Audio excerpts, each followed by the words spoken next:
The world into which Nikola Tesla was born was one of storm and stillness, a place where the old ways held firm against the coming of the new.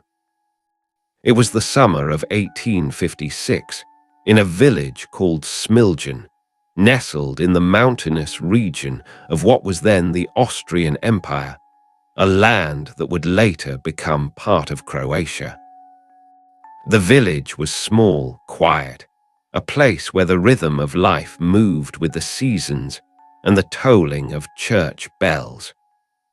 His father, Milutin Tesla, was an Orthodox priest, a man of words and faith, who moved through the world with the careful dignity of someone who understood the weight of tradition.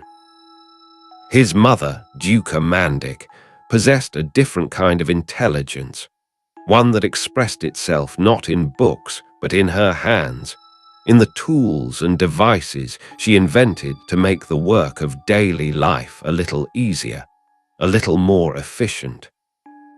The night Nikola was born, it is said, a summer storm raged over the village. Lightning split the sky, and thunder rolled across the mountains like the voice of something ancient and unknowable. The midwife, watching the flashes of light through the window, is said to have murmured that the child would be a child of the storm, a child of darkness. But Duca, holding her newborn son, is said to have replied softly, "No, he will be a child of light." Whether this exchange truly happened, or whether it has been shaped by memory and myth over time, it does not matter. What matters is that it captures something true about the boy who would grow up in that mountain village, something about the forces that would shape him and the forces he would later try to shape in return. Nikola was not the first child, nor the last. He had an older brother, Dane, whom the family adored, a boy of remarkable talent and promise. There were sisters too, Milka, Angelina and Marika, who moved through the household with their own quiet presence. But it was Dane who seemed to shine the brightest in those early years, the one on whom hopes and expectations gathered like light through a lens. Nikola watched his brother with a mixture of admiration and something else, something harder to name. It was not jealousy, not exactly, but perhaps a kind of longing to be seen, to matter, to occupy a space in the world that felt like his own. When Nikola was 5 years old, Dane died. The circumstances are not entirely clear. Some accounts suggest he fell from a horse. Others hint at different possibilities. What is certain is that the death shattered something in the family, created a silence that settled over the household like snow. Nikola, years later, would carry a complicated grief about his brother's death, a sense that somehow he had survived where Dane had not, and that his own life was now meant to justify that survival, to fill the space his brother had left behind. He would also carry something else, something he rarely spoke of, a memory or perhaps a belief that he had been involved in the accident somehow, that he bore some responsibility he could never quite articulate or escape. In the aftermath of Dane's death, Nikola began to experience something strange. He would see flashes of light, sudden and vivid, appearing before his eyes without warning. These were not ordinary visions. They were accompanied by images, scenes, entire landscapes that seemed more real than the world around him. At first, they frightened him. He could not control them. They came unbidden, disrupting his thoughts, making it difficult to distinguish what was in front of him from what was inside his mind. His family worried. His mother, with her practical intelligence, tried to help him manage the visions, to find ways to calm his mind. His father, steeped in theology and scripture, may have wondered if this was a sign of something divine or something troubling. But over time, Nikola learned to live with the visions. More than that, he learned to use them. He discovered that he could summon images in his mind with perfect clarity, that he could construct machines and devices in his imagination, turn them, examine them from every angle, test them, refine them, all without touching a single tool or piece of material. This ability, which might have been a burden, became instead a kind of gift, a way of thinking and creating that was entirely his own. It allowed him to live partly in the world of matter and partly in the world of thought, moving between them with a fluidity that few others could understand. His childhood in Smiljan was shaped by the landscape around him. The mountains, the forests, the rivers, all of it entered into him, became part of the way he saw the world. He was drawn to the natural forces that moved through that landscape, the way water turned a mill wheel, the way wind bent the trees, the way lightning tore across the sky. He spent hours alone, walking, thinking, observing. He was a solitary child, not because he disliked people, but because his mind seemed to require space and silence to do the work it needed to do. His father wanted him to enter the priesthood, to follow in his footsteps, to take up the life of faith and service that had defined the family for generations. But Nikola felt no calling toward that life. He was drawn instead to the mysteries of the natural world, to the invisible forces that governed motion and light and energy. This created a quiet tension between father and son, not a conflict exactly, but a divergence, a sense that they were walking paths that would not meet. When Nikola was a young boy, he witnessed something that stayed with him. He saw a demonstration of static electricity, a simple parlor trick involving a piece of amber rubbed with silk, producing tiny sparks. The sight of it fascinated him. He wanted to understand what caused the sparks, what invisible force was at work. He began to think about electricity not as a curiosity, but as something fundamental, something that might hold answers to questions he was only beginning to learn how to ask. His education was irregular at first, shaped by the resources available in a small mountain village. He attended the local school, where he showed an aptitude for mathematics and languages. He learned German, which would later serve him well.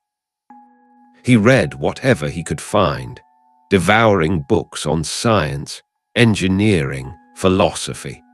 His mother encouraged this hunger for knowledge, even as his father remained uncertain about where it might lead. When he was older, he was sent away to school, first to Gospic and later to Karlovac, where he attended the higher real gymnasium. These years away from home were formative. He excelled in his studies, particularly in mathematics and physics. His teachers recognized something unusual in him, a capacity for abstract thought, an ability to hold complex systems in his mind and manipulate them with precision. But he was also prone to illness, to exhaustion, to periods where his mind seemed to burn too brightly, consuming the resources of his body. He nearly died of cholera after returning home from Karlovac. He lay bedridden for months, teetering on the edge, his body racked with fever. His father, sitting beside him, is said to have promised that if Nikola recovered, he would be allowed to pursue engineering, to study the forces that had captured his imagination. Whether this promise was truly made in that moment, or whether it has been shaped by the needs of the story, it represents something true, a turning point, a moment when the path forward became clear, or at least clearer than it had been before. When Nikola recovered, weak but alive, he did not immediately resume his studies. Instead, he was sent to the mountains to regain his strength, to escape the threat of conscription into the Austro-Hungarian army. He spent months in the wilderness, walking, reading, thinking. The solitude did not trouble him. If anything, it nourished him. He felt at home among the trees and the silence, among the forces of nature that moved without human interference. It was during this time, alone in the mountains, that he began to think more deeply about energy, about the ways it moved through the world, visible and invisible. He thought about the waterfall he had seen as a child, the way the water fell with such force, such inevitability, and he imagined harnessing that force, turning it into something useful, something that could light a city or power a machine. These were not idle daydreams. They were the beginnings of a vision, still vague, still forming, but persistent, insistent, refusing to be ignored. When he finally left the mountains, he enrolled at the Austrian Polytechnic in Graz.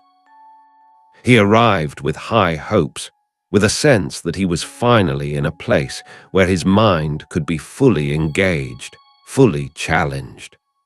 At first, he threw himself into his studies with almost manic intensity. He worked late into the night, barely sleeping, barely eating, driven by a need to understand, to master, to prove himself. His professors noticed his brilliance, but they also noticed something else, a kind of recklessness, a disregard for his own well-being.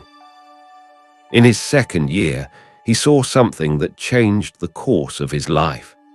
A professor was demonstrating a Gram dynamo, a device that could function both as a motor and as a generator. The machine sparked and sputtered as it ran, the brushes creating friction, inefficiency, waste.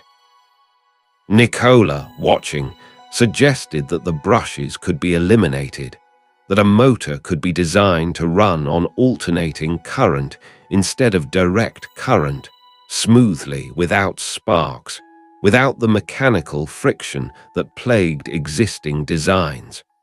The professor dismissed the idea. He explained, with the certainty of someone who believed the matter settled, that such a motor was impossible, that it violated the fundamental principles of how electricity worked. Nikola, sitting in the lecture hall, felt something harden inside him. He did not argue. He did not protest. But he also did not accept the professor's conclusion. He carried the problem away with him, turned it over in his mind, again and again, searching for the solution he was certain must exist. But the intensity of his focus began to exact a cost. He started gambling, recklessly, losing money he did not have. He stopped attending classes. He withdrew from his friends, from his routines, from the structures that had been holding him in place. By the end of his third year, he had left the Polytechnic without graduating, adrift, directionless, unwilling, or unable to explain to his family what had happened. He drifted for a time, moving from place to place, taking odd jobs, avoiding the questions of those who cared about him. He ended up in Maribor, working as a draftsman, living in obscurity. His father, desperate to find him, eventually tracked him down, urging him to return, to salvage what he could of his education, of his future. Nikola resisted. caught in a spiral of shame and defiance, unable to see a way forward that did not feel like failure. His father died shortly after in 1879. Nikola, racked with guilt and grief, felt the weight of promises unkept, of potential squandered. He returned home for a time, trying to make sense of what his life had become, trying to find a reason to continue. His mother, grieving her husband, looked at her son and saw someone lost, someone who needed a purpose, a direction, something to pull him out of the darkness he had fallen into. He eventually enrolled at Charles Ferdinand University in Prague, attempting to resume his studies, but he lasted only a term. The structure of formal education no longer fit him. He needed something else, something more immediate, more tangible. He needed to build, to create, to test his ideas against the resistance of the real world. In 1881, he took a job in Budapest, working for a telegraph company. It was not glamorous work, but it was work that involved electricity, circuits, the flow of current through wires. He was good at it. He understood instinctively how systems worked, where inefficiencies lay, how improvements could be made. But more than that, he was still thinking about the motor, the one his professor had said was impossible. He carried the problem with him, a constant companion, a puzzle he could not set down. One evening, walking through a park in Budapest with a friend reciting poetry, lines from Goethe's Faust, something shifted. He stopped mid-stride, his mind suddenly ablaze with clarity. He saw it, the solution, the design, the rotating magnetic field that would make an alternating current motor possible. It appeared in his mind with perfect precision, every detail, every component, as if it had always been there, waiting for him to finally see it. He grabbed a stick and began drawing in the dirt, sketching the motor, explaining to his bewildered friend what he was seeing, what he had discovered. The motor would have no brushes, no commutator, no parts that would wear down or spark or fail. It would run smoothly, efficiently, powered by alternating current, which could be transmitted over long distances far more easily than direct current. It was elegant. It was simple. It was, he believed, the future. But having the vision and bringing it into the world were two very different things. He had no resources, no laboratory, no means of building a working prototype. He was a young engineer in a foreign city, unknown, without connections, without capital. All he had was the design in his mind and the certainty that it would work. He continued working, saving what money he could, refining the design in his imagination, waiting for an opportunity. In 1882, that opportunity came. He was offered a position in Paris, working for the Continental Edison Company, one of Thomas Edison's European operations. It was a chance to work with real electrical systems, to gain experience, to prove himself. He accepted. Paris was a revelation. It was a city of light and movement, of ideas and ambition.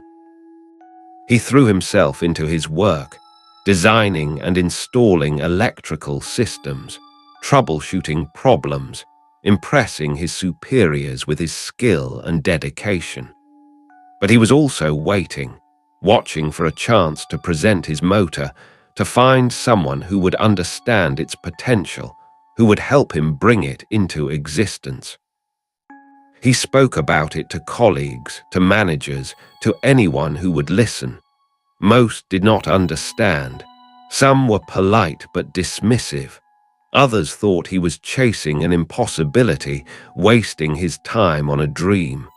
But he did not stop.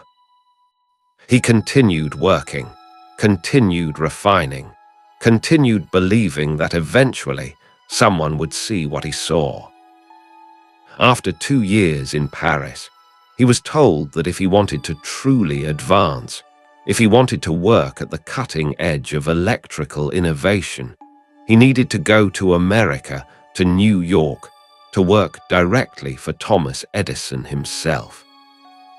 Edison was the most famous inventor in the world, a man who had brought electric light to the cities, who understood the power of electricity better than anyone. If anyone could recognize the value of Tesla's motor, it would be Edison. In 1884, with little more than a letter of recommendation and a few coins in his pocket, Nikola Tesla boarded a ship bound for New York. He was 28 years old. He carried with him drawings, calculations, and a vision of a motor that he believed would change the world. He also carried something else, harder to name, a sense that his life was finally beginning, that everything before had been preparation, and that what lay ahead, across the ocean, in the new world, was the true test of whether his vision could become real. The voyage was rough. The ship rolled and pitched in the Atlantic swells. Tesla, never comfortable on the water, spent much of the journey in his cabin, thinking, planning, imagining the moment when he would meet Edison, when he would finally be able to explain his alternating current motor to someone who could make it real. He did not know, could not know, that the meeting he was sailing toward would not bring the collaboration he hoped for, but rather the beginning of a conflict that would define much of his life, a conflict between two very different ways of seeing the world. Two very different visions of what electricity could be and what the future should look like. The city that greeted him when he stepped off the ship was unlike anything he had ever seen. New York in 1884 was a city in the grip of transformation. It rose from the harbor in layers of stone and iron, its streets crowded with carriages and carts, its sidewalks thick with people moving in all directions at once. The noise was constant, a roar of commerce and construction, of voices calling out in a dozen languages, of hammers striking metal, of steam engines hissing and clanking. The smell of coal smoke hung in the air, mixing with the salt tang of the harbor and the less pleasant odors of a city that had grown too quickly for its infrastructure to keep pace. Tesla, stepping into this chaos with his few belongings and his letter of introduction, must have felt both exhilarated and overwhelmed. He was tall and thin, dressed in clothes that had seen better days, his face angular and intense, his eyes dark and restless. He spoke English with a heavy accent, and he knew almost no one in this vast, indifferent city. But he had come with a purpose, and that purpose carried him forward through the confusion and the strangeness of his first days in America. He made his way to Thomas Edison's offices on Pearl Street, where the Edison Electric Light Company had established its headquarters. The building hummed with activity. Inside, men moved with the urgent efficiency of those who believed they were building the future. Edison himself was a figure of legend by then, a man who had risen from poverty to become one of the most celebrated inventors in the world. He held patents on the incandescent light bulb, the phonograph, systems for electrical distribution. He was a relentless worker, a practical thinker, someone who valued results over theory, action over contemplation. When Tesla finally met Edison, the encounter was brief and businesslike. Edison, looking at this gaunt foreigner with his letter of recommendation, saw someone who might be useful, someone with technical skill and a willingness to work hard. He hired Tesla on the spot, putting him to work on improving direct current generators and troubleshooting problems in Edison's electrical systems throughout the city. The pay was modest, the hours were long, but Tesla was grateful for the opportunity. He believed that if he could prove his value, if he could demonstrate his abilities, he would eventually be able to present his alternating current motor to Edison and convince him of its merits. He threw himself into the work with the same intensity he had brought to everything else in his life. He worked through the night, barely sleeping, solving problems that had stumped other engineers, redesigning systems to make them more efficient. Edison noticed his dedication, his skill, and came to rely on him for some of the more difficult technical challenges. But there was a fundamental difference between the two men that Tesla had not yet fully grasped. Edison was a pragmatist. He believed in direct current because he had built his entire empire on it. He had invested enormous sums of money in direct current power stations, in the infrastructure needed to distribute direct current electricity to homes and businesses. His system worked. It was profitable. It was established. The idea of switching to alternating current, of abandoning everything he had built, struck him as impractical, even reckless. He was not interested in theoretical elegance or future possibilities.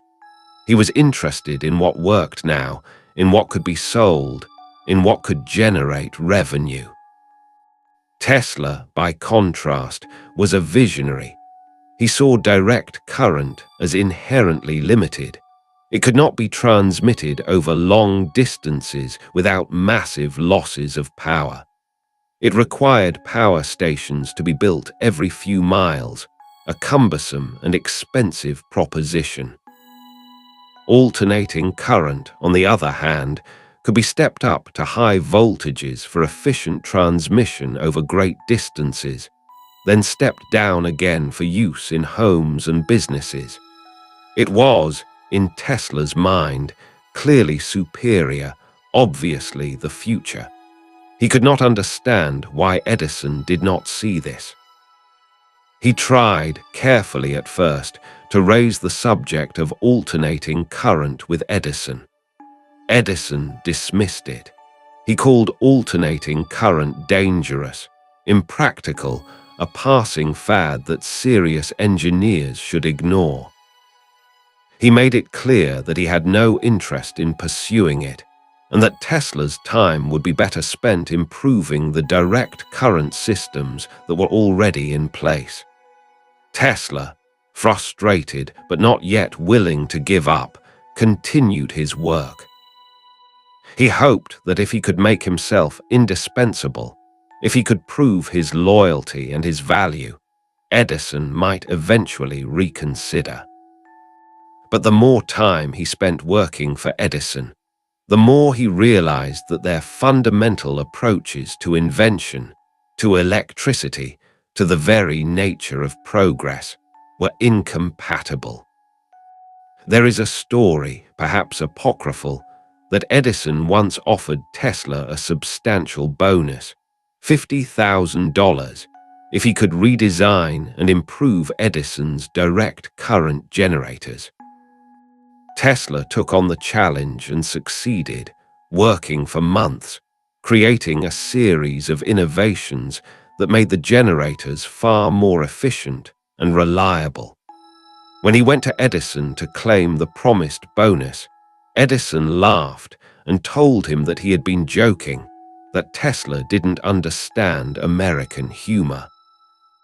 Whether this story is entirely accurate or has been embellished over time, it captures something true about the relationship between the two men, a relationship built on misunderstanding and mismatched expectations. Tesla, feeling betrayed and disillusioned, resigned from Edison's company in 1885. He left with nothing but his ideas and his conviction that alternating current was the future. He found himself once again adrift in New York, unemployed, with no clear path forward. The city that had seemed so full of possibility when he arrived now felt indifferent, even hostile. He needed money. He needed backers. He needed someone who would believe in his vision enough to invest in it. He found investors, men who were interested in the potential of electric lighting, who offered to fund a company if Tesla would develop an improved arc lamp for street lighting. Tesla agreed, believing that this would be a stepping stone, a way to establish himself and build credibility. He formed the Tesla Electric Light Company and set to work designing arc lamps.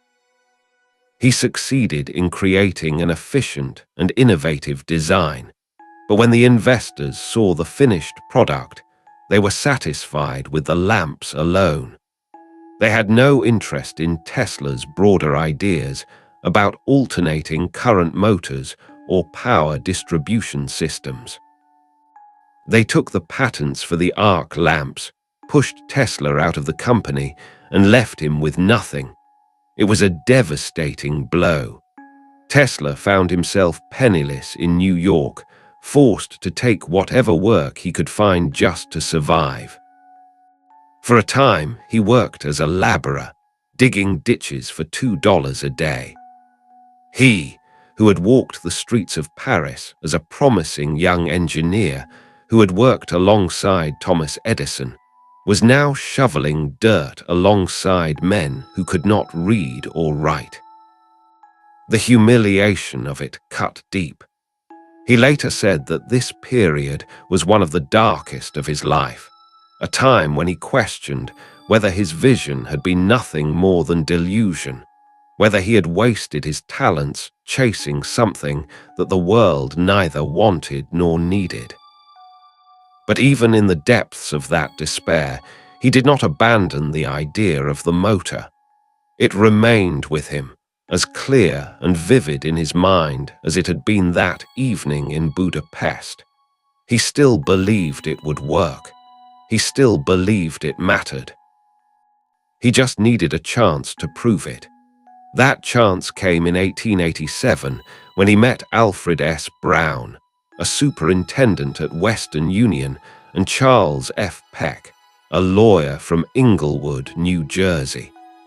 These men, unlike the investors who had betrayed him before, were willing to listen.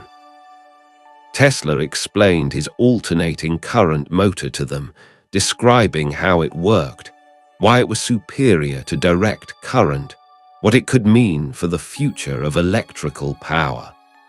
Brown and Peck were impressed. They agreed to provide funding and laboratory space in exchange for a share of the patents. Tesla, finally, had the resources he needed. He set up a laboratory on Liberty Street in Manhattan and began building the motor that had existed until now only in his imagination. He worked with an intensity that bordered on obsession, constructing prototypes, testing them, refining them. The motor worked exactly as he had envisioned.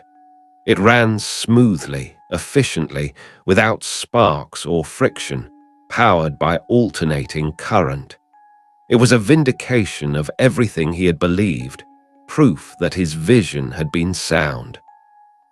In 1888, Tesla was invited to present his motor to the American Institute of Electrical Engineers. He stood before an audience of some of the most prominent engineers and scientists in the country and demonstrated his polyphase alternating current system. He explained the principles of the rotating magnetic field, showed how the motor could run at different speeds and with different configurations. The presentation was a success. The engineers in the audience recognized the significance of what they were seeing. This was not a minor improvement on existing technology. This was something fundamentally new, something that could reshape the entire electrical industry. Among those who took notice was George Westinghouse, an industrialist and inventor who had made his fortune in railroad air brakes and was now looking to expand into the electrical business. Westinghouse had been experimenting with alternating current himself, believing it to be the key to long-distance power transmission. When he learned of Tesla's motor, he immediately recognized its potential. Here was the missing piece, the technology that would make alternating current not just viable, but superior to Edison's direct current system. Westinghouse traveled to New York to meet Tesla. The two men, so different in temperament and background, found common ground in their shared belief that alternating current was the future. Westinghouse offered to buy Tesla's patents and hire him as a consultant. They negotiated terms. Westinghouse would pay a substantial sum up front, plus royalties on every motor produced. It was the kind of financial security Tesla had never known, the validation he had been seeking for years. The partnership between Tesla and Westinghouse set the stage for what would become known as the War of Currents, a fierce battle between the direct current system championed by Edison and the alternating current system championed by Westinghouse and Tesla.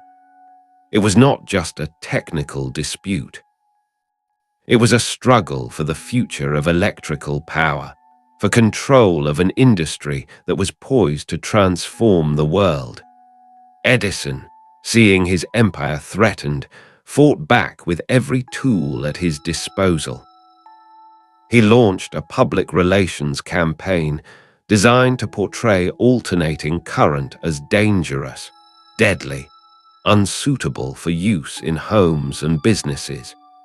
He staged public demonstrations in which animals were electrocuted using alternating current, trying to associate the technology with death and suffering. He lobbied state governments to adopt direct current as the standard.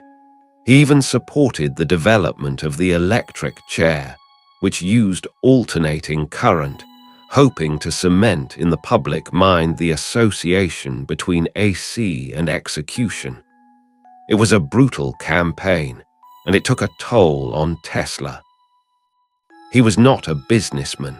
He was not a fighter in the way Edison was.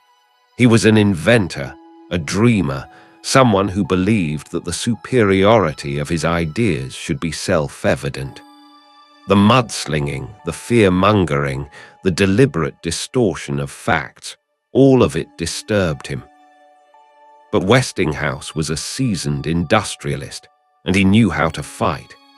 He countered Edison's propaganda with demonstrations of his own, showing that alternating current could be safe, efficient, and reliable. The turning point came in 1893, when Westinghouse won the contract to illuminate the world's Columbian Exposition in Chicago. The fair was a massive undertaking, a celebration of progress and innovation, attended by millions of visitors. Westinghouse used Tesla's alternating current system to light the entire fairground, creating a spectacle of electric light that dazzled everyone who saw it. Visitors walked through pavilions glowing with thousands of incandescent bulbs, all powered by alternating current. It was a demonstration on a scale that could not be ignored, proof that the technology was not only safe but spectacular. Shortly after, Westinghouse and Tesla secured another major victory. They won the contract to build a hydroelectric power station at Niagara Falls, harnessing the immense power of the falls to generate electricity that would be transmitted to Buffalo, more than 20 miles away. It was a project of enormous ambition, exactly the kind of challenge that alternating current was designed for. Direct current could never have accomplished it. The power station at Niagara Falls became a symbol of the new electrical age, and Tesla's alternating current system became the standard for power generation and distribution around the world. But even as his system triumphed, Tesla himself began to drift away from the practical business of building and selling electrical equipment. He had never been motivated primarily by money. What drove him was the pursuit of knowledge, the desire to understand the fundamental forces of nature and to harness them in ways no one had imagined before. With his financial situation more secure, thanks to the payments from Westinghouse, he began to turn his attention to new questions, new possibilities. He became fascinated by the idea of wireless transmission of energy. If electricity could be sent through wires over long distances, why could it not be sent through the air or through the earth itself, without any wires at all? He imagined a world in which power could be available everywhere, drawn from the atmosphere or the ground, where communication could happen instantaneously across vast distances without the need for cables or telegraph lines. It was a vision as ambitious as the alternating current motor had been, and it captivated him completely. He set up a new laboratory in New York on Houston Street and began conducting experiments. He built enormous coils that could generate massive voltages and high-frequency currents. He sent electrical discharges arcing through the air, creating bolts of artificial lightning that crackled and roared in the confines of his laboratory. He studied resonance, the way electrical systems could be tuned to vibrate at specific frequencies, amplifying power in ways that seemed almost magical. In 1899, he moved his experiments to Colorado Springs, where he built an even larger laboratory. The location was chosen for its altitude and its isolation, far from the interference of other electrical systems. He built a massive coil, the largest he had ever constructed, capable of generating millions of volts. He conducted experiments late into the night, sending electrical pulses into the earth and measuring how they propagated, trying to understand the planet itself as a conductor of electricity. On one occasion, he succeeded in lighting 200 incandescent lamps from a distance of 26 miles, with no wires connecting them to a power source. The lamps glowed in the darkness, powered by electricity transmitted through the earth. It was a demonstration that seemed to validate his belief that wireless power transmission was possible. He was elated, convinced that he was on the verge of a breakthrough that would make his alternating current system seem like a minor achievement by comparison. But there were problems, technical challenges that he had not fully anticipated. The efficiency of wireless power transmission was low. Much of the energy was lost, dissipated into the environment. The system required enormous amounts of power to transmit even modest amounts of usable electricity. And there was the question of how to make it commercially viable, how to charge people for electricity that was being broadcast freely through the air or the earth. Tesla, absorbed in the technical challenges, did not focus on these practical concerns. He believed that the problems could be solved, that with enough time and resources, he could perfect the system. He returned to New York in 1900, full of plans for the next phase of his work.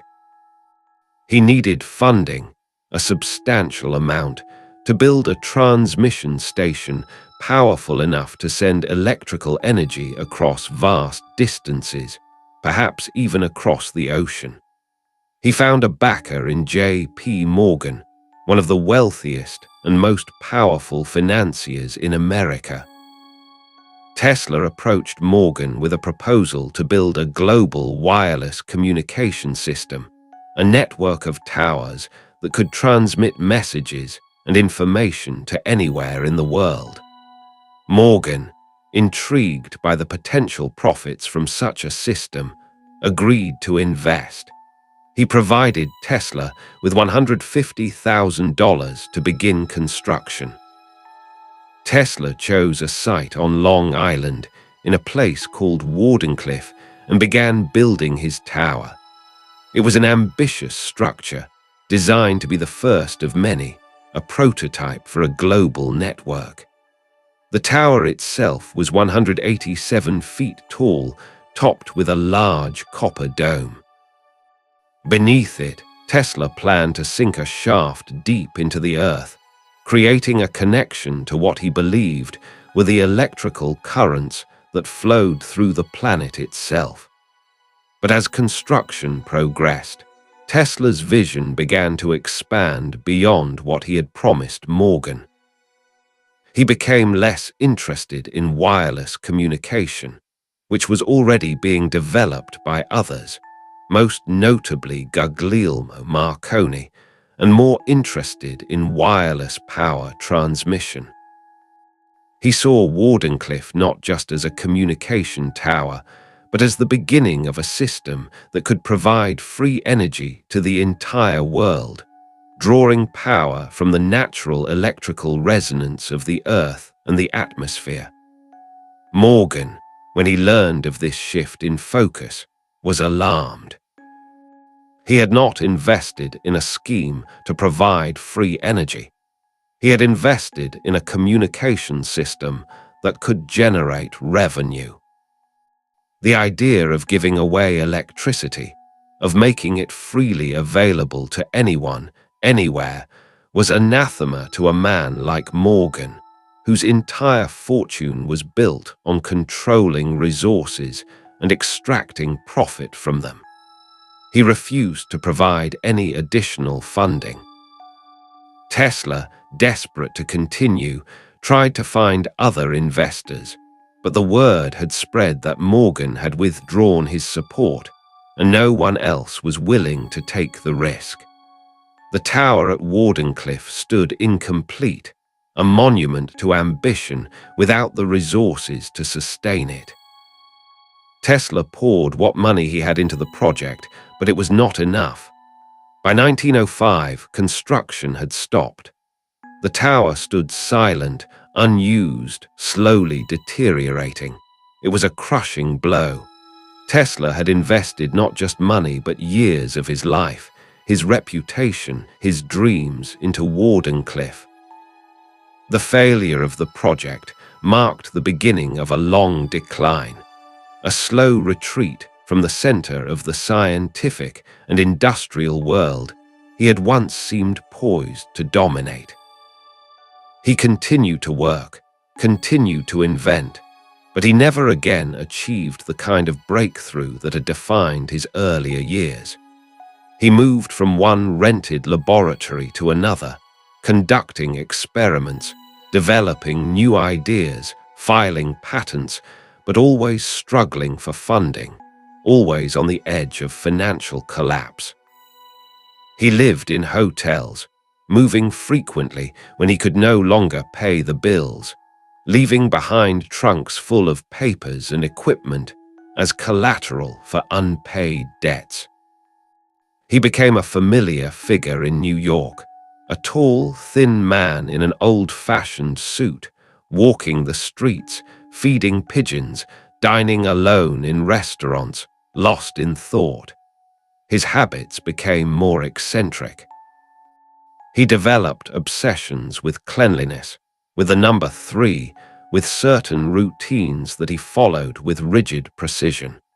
He would calculate the cubic volume of his food before eating it. He required exactly 18 napkins at every meal.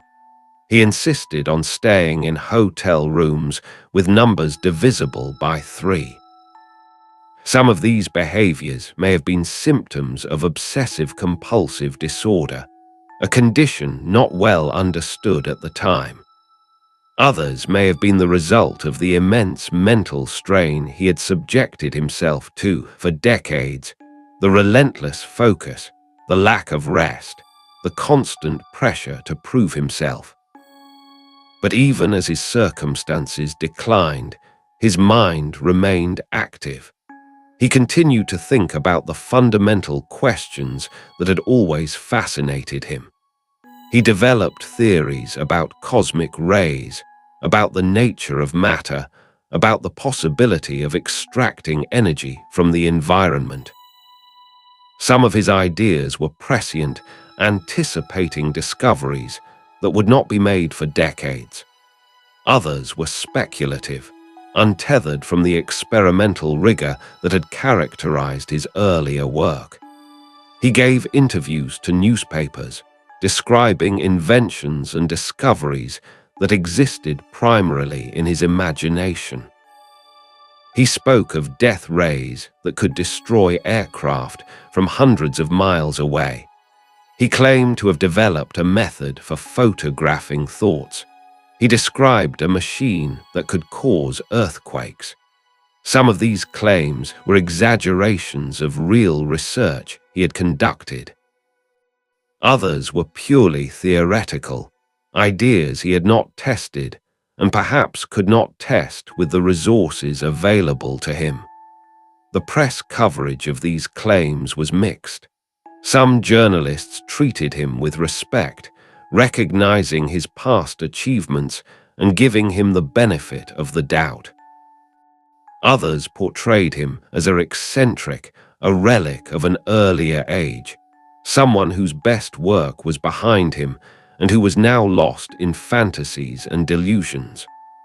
Tesla, who had once been celebrated as a genius, found himself increasingly dismissed as a crank. But there were still those who remembered what he had accomplished, who understood that the modern electrical world had been built, in large part, on his inventions. In 1917, he was awarded the Edison Medal by the American Institute of Electrical Engineers, a supreme irony given his long conflict with Edison himself.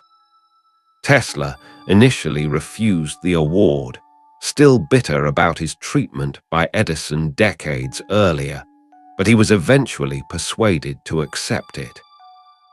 He attended the ceremony and gave a speech in which he reflected on his life's work, on the principles that had guided him, on his belief that the purpose of invention was not personal enrichment, but the betterment of humanity.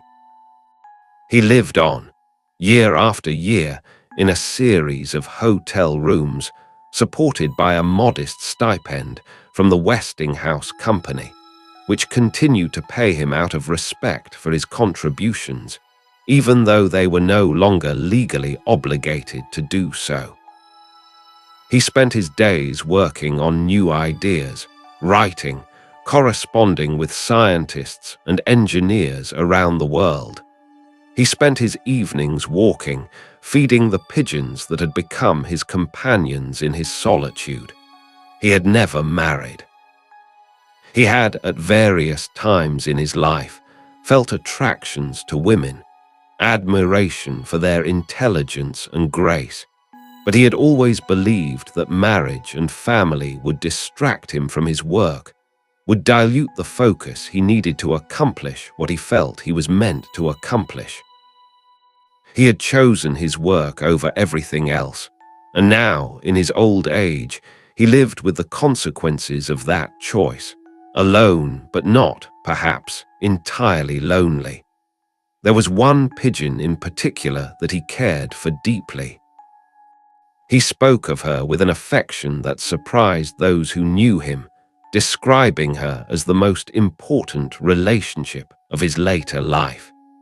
He would leave his hotel room in the evenings to find her, to feed her, to sit with her in the park. When she became injured, he brought her to his room and cared for her, nursing her back to health. He later said that he loved that pigeon as a man loves a woman, and that she loved him in return. When she died, he felt something in him die as well, a sense that his work was finished, that there was nothing more he could give to the world. But still, he continued.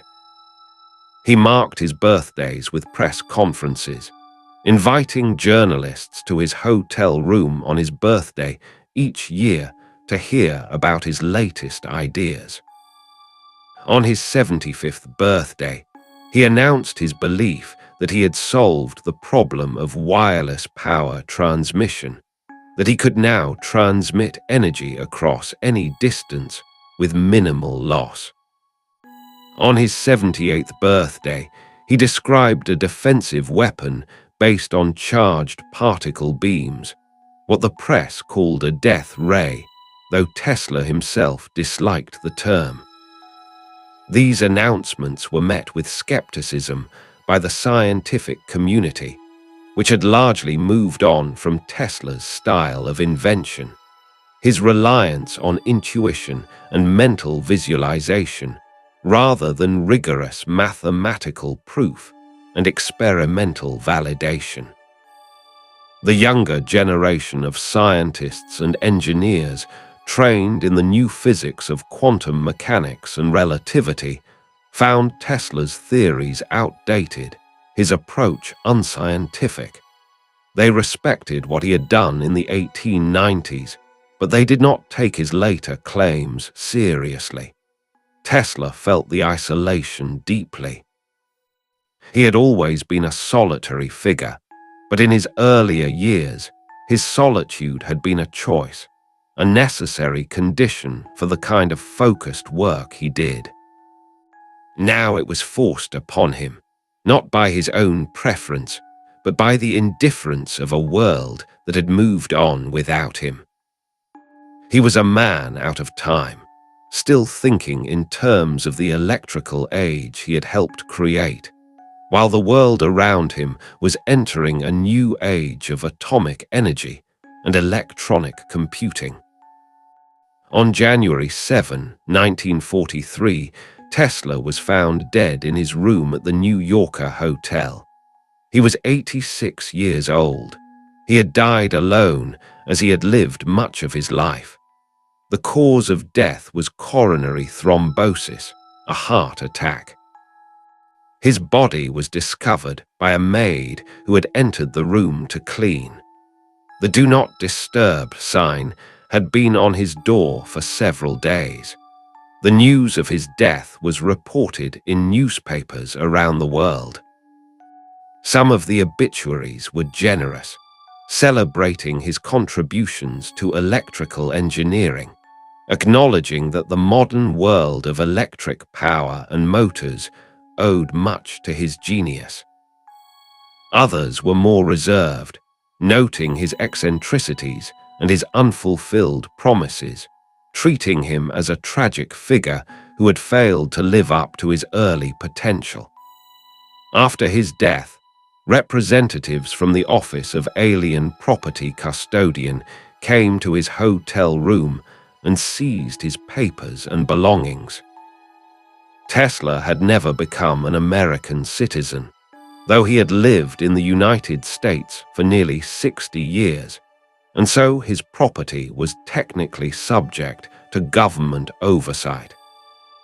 The officials were concerned that some of his papers might contain information about weapons or technologies that could be relevant to the war effort.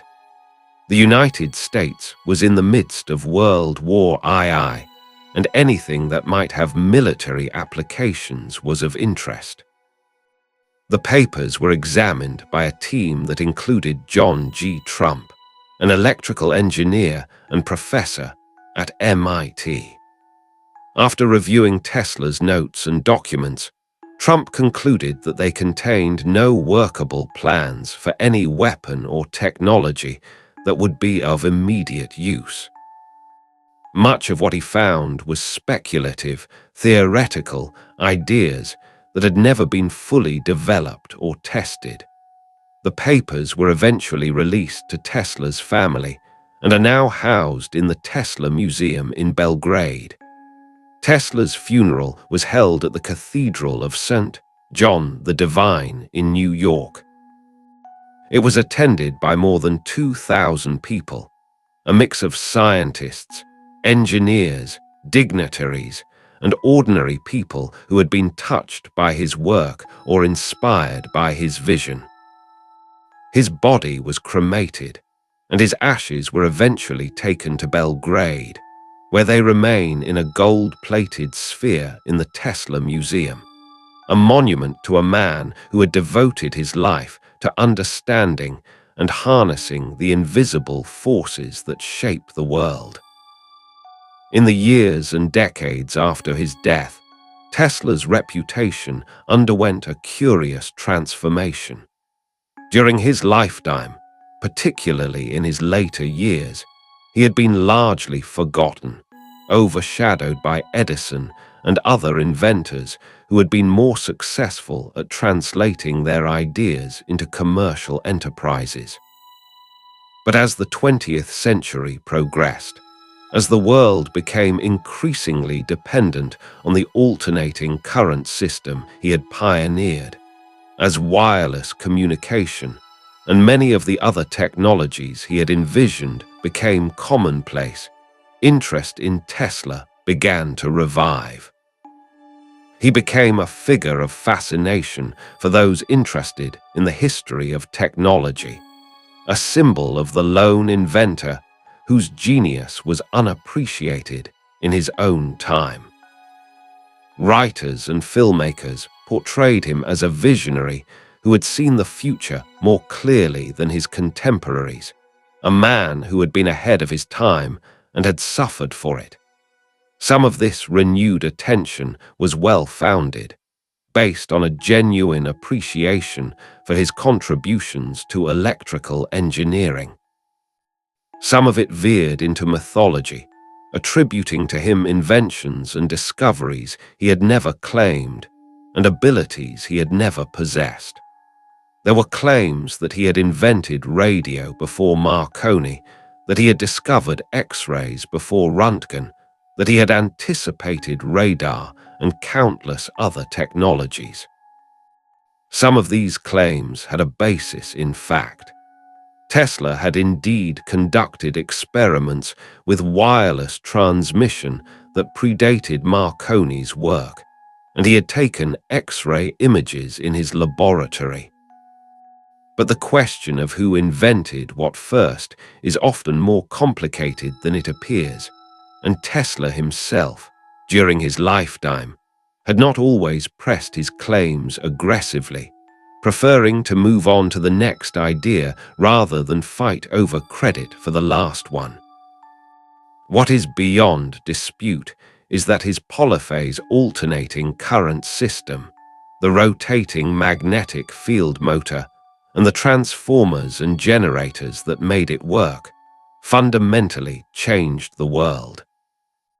It made possible the long-distance transmission of electrical power, which in turn made possible the electrification of cities, the development of modern industry, the creation of the technological infrastructure that defines contemporary life.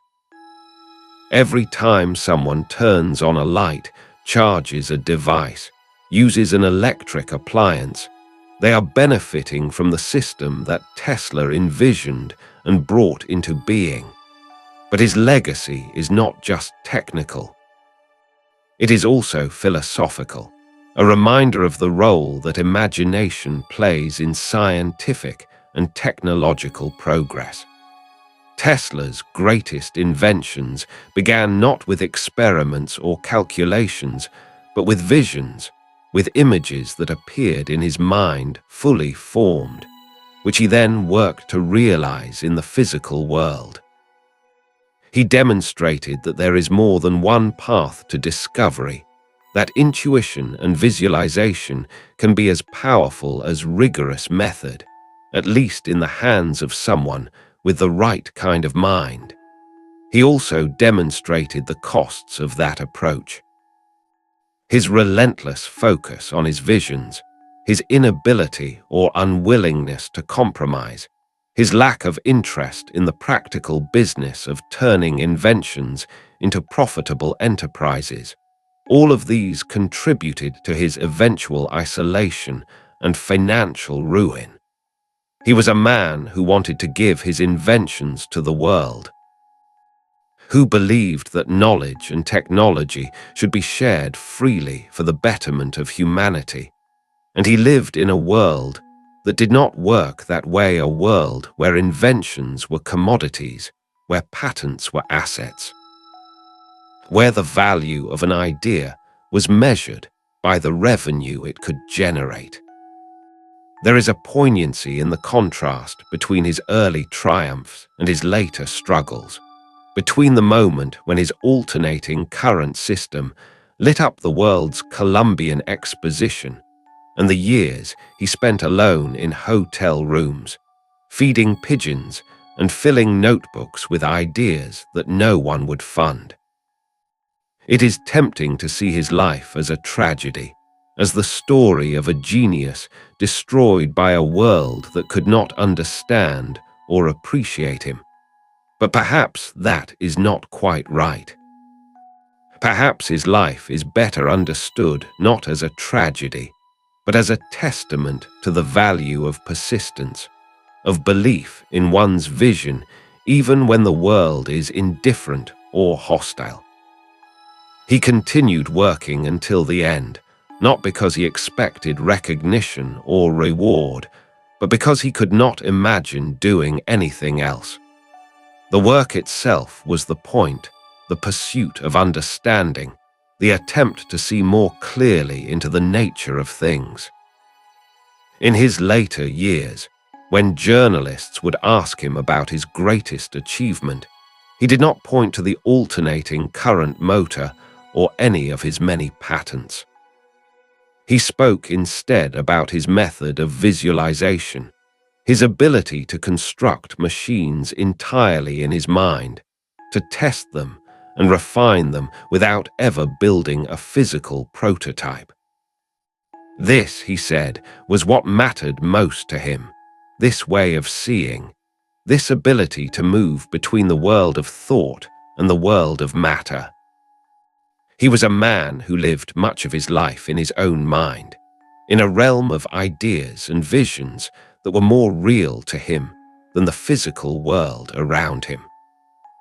The flashes of light that had troubled him as a child, the images that appeared unbidden before his eyes, became over time not a burden but a gift, a way of accessing possibilities that others could not see. He learned to trust those visions, to follow them wherever they led, even when they led him into isolation and poverty. There is something admirable in that, something worth remembering. He refused to be limited by what others thought was possible. He refused to accept that the way things were was the way they had to be. He looked at a world lit by flickering gas lamps and saw a world powered by the energy of falling water, transmitted invisibly through wires to light cities and turn the wheels of industry. And then he made that vision real. Not all of his visions came to pass. The tower at Wardenclyffe stands as a reminder of that, a monument to unrealized dreams. But the fact that some visions failed does not diminish the ones that succeeded. The alternating current system that powers the modern world is real, concrete, undeniable. It exists because Tesla saw it first in his mind and then refused to accept that it could not be built. In the end, his life poses a question that each person must answer for themselves. What is the value of a vision? What is the value of pursuing something that others say is impossible, of dedicating one's life to an idea that may or may not succeed? Tesla's answer was clear. The vision itself was valuable regardless of the outcome. The pursuit was valuable regardless of the recognition or reward. The work was valuable because it was the work that mattered, the attempt to understand, to create, to push beyond the boundaries of what was known into the territory of what might be possible. He was not a perfect man. He was difficult, obsessive, often impractical. He made decisions that cost him dearly, that left him isolated and impoverished in his old age. He could be arrogant about his abilities and dismissive of those who disagreed with him. He was not always a good judge of character, and he was repeatedly taken advantage of by investors and business partners who understood the commercial world better than he did. But he was also a man of extraordinary vision and courage, someone who saw possibilities that others could not see and who worked tirelessly to bring those possibilities into being. He lived according to his own principles, even when those principles put him at odds with the world around him. He valued knowledge over wealth, understanding over fame, the pursuit of truth over personal comfort. There is a kind of purity in that, a kind of integrity that is rare in any age. He was not trying to be a hero or a martyr. He was simply trying to do the work he felt called to do, to answer the questions that fascinated him, to explore the mysteries that had captivated him since he was a child watching lightning split the sky over his mountain village. In the decades since his death, the world has changed in ways that would astonish him and in ways he might have anticipated. The wireless communication he dreamed of is now ubiquitous, carried not just across continents, but into space, linking billions of people in an invisible network of information and connection. The transmission of energy remains largely wired, but research continues into wireless power, into the possibilities he explored at Colorado Springs and Wardenclyffe. Some of the technologies he imagined, like remote-controlled vehicles and vertical takeoff aircraft, have become commonplace. Others, like his vision of free energy drawn from the environment, remain elusive, tantalizing, just beyond reach. But perhaps his most enduring legacy is not any specific invention or technology.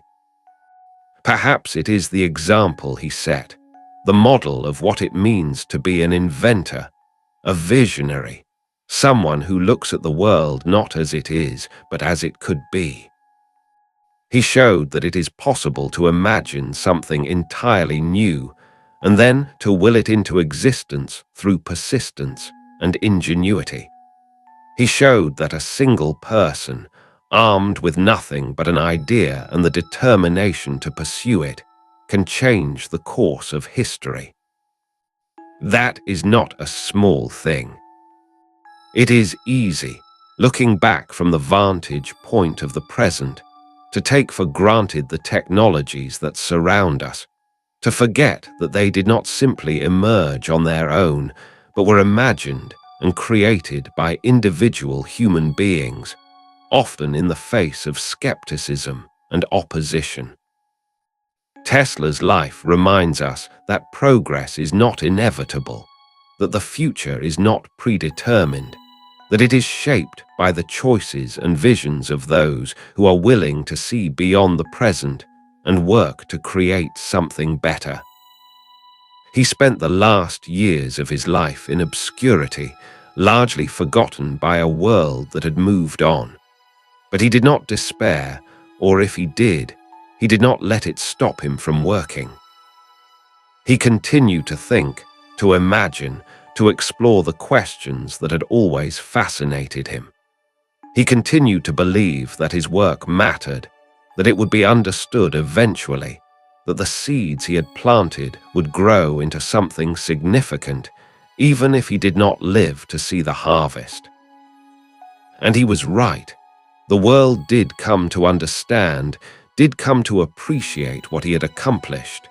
It took time, longer than it should have, but eventually the recognition came. His name is now known around the world. His face appears on currency. His name has been given to the unit of magnetic flux density. Museums and monuments honor his memory. Schools and research facilities bear his name. But these honors, important as they are not what he worked for. He worked for the sake of the work itself, for the joy of discovery, for the satisfaction of understanding something that had been mysterious and making it clear, of seeing something that had been invisible and making it visible. He worked because he could not imagine not working, because the questions were too fascinating, the possibilities too alluring, the pursuit too compelling to abandon.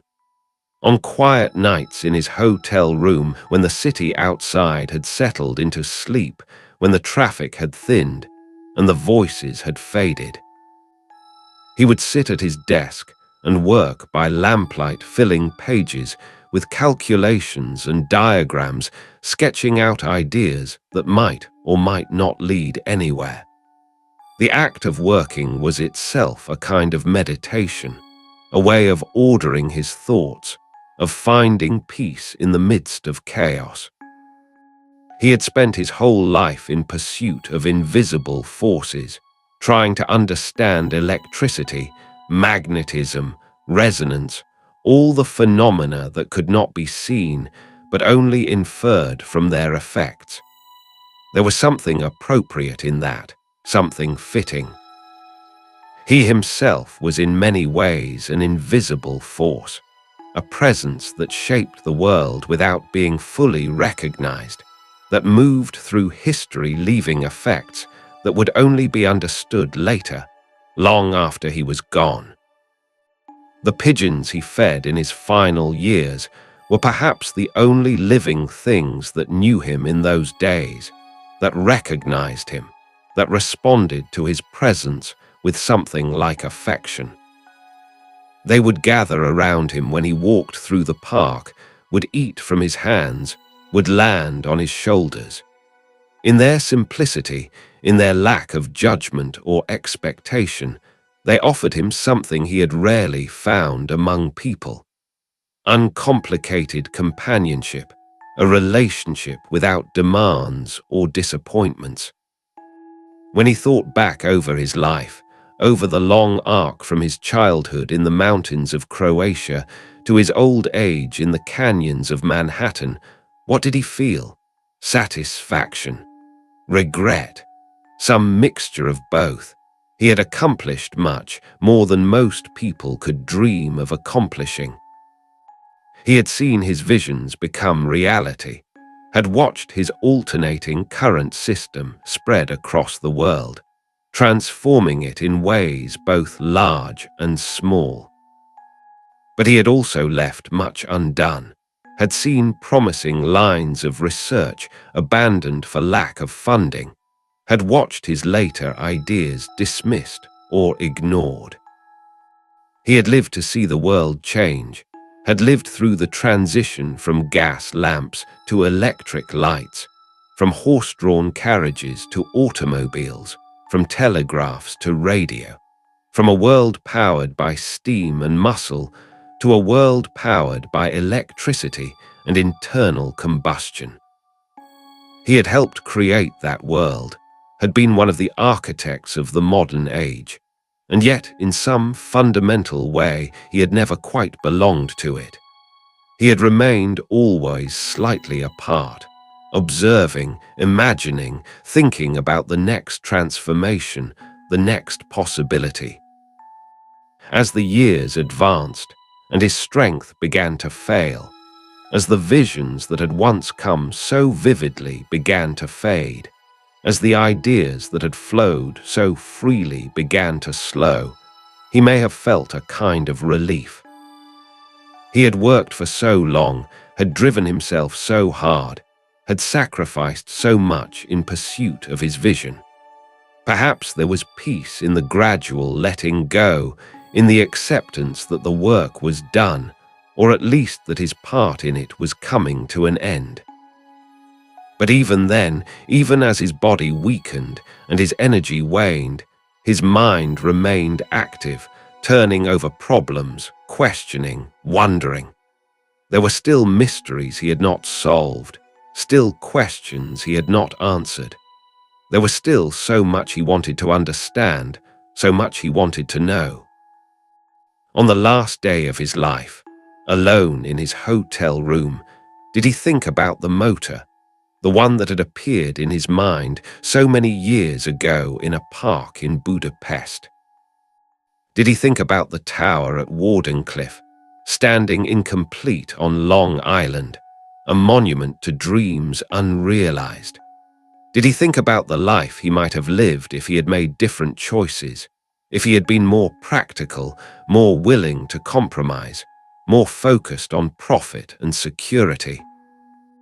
Or did he think about the work itself, about the pure joy of understanding, of seeing clearly into the nature of things?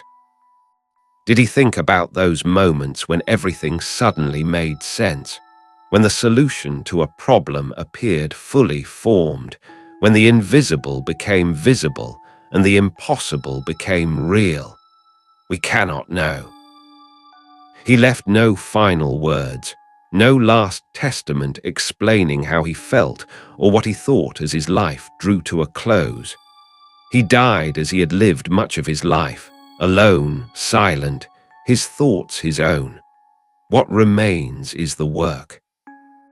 The alternating current system that powers cities and homes around the world. The patents and papers that document his inventions and ideas. The photographs that show a tall, dignified man with dark eyes and a distant expression, looking at something beyond the camera, beyond the present moment. The stories, some true, some embellished, some invented, that have accumulated around his name. And what remains is the example, the reminder that it is possible to imagine a different world and then to work to create it, that vision and persistence can overcome obstacles that seem insurmountable, that a single person, working with dedication and courage, can change the course of history. The world Tesla lived in is gone, replaced by the world he helped create. The gas lamps have been replaced by electric lights.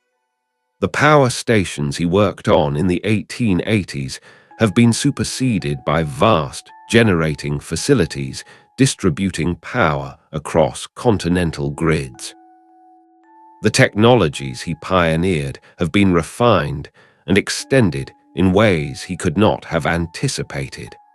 But the fundamental principles remain.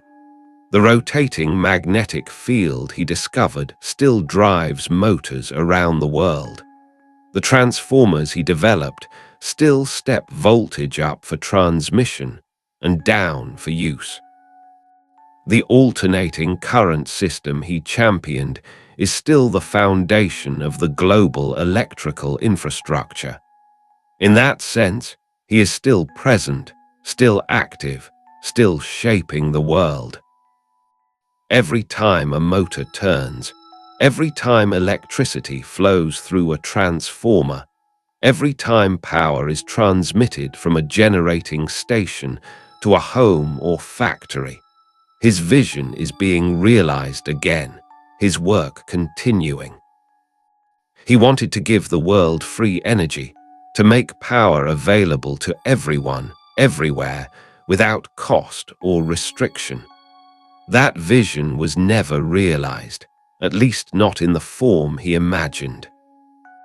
But he did give the world something almost as valuable, a system that made electrical power practical, efficient, capable of being distributed across vast distances. He made it possible for electricity to transform from a laboratory curiosity into the foundation of modern civilization. That was his gift, his contribution, his legacy. Not free energy, perhaps, but abundant energy. Not power without cost, but power available to more people in more places than had ever been possible before. It was not everything he had hoped for, but it was more than most people ever achieve, and it was enough to change the world. In the end, perhaps that is what matters most.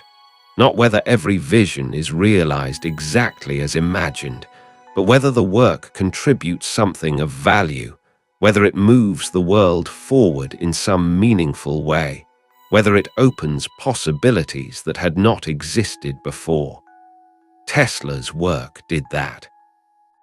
His visions, even the unrealized ones, inspired others to push forward, to explore new possibilities, to refuse to accept limits on what might be achieved.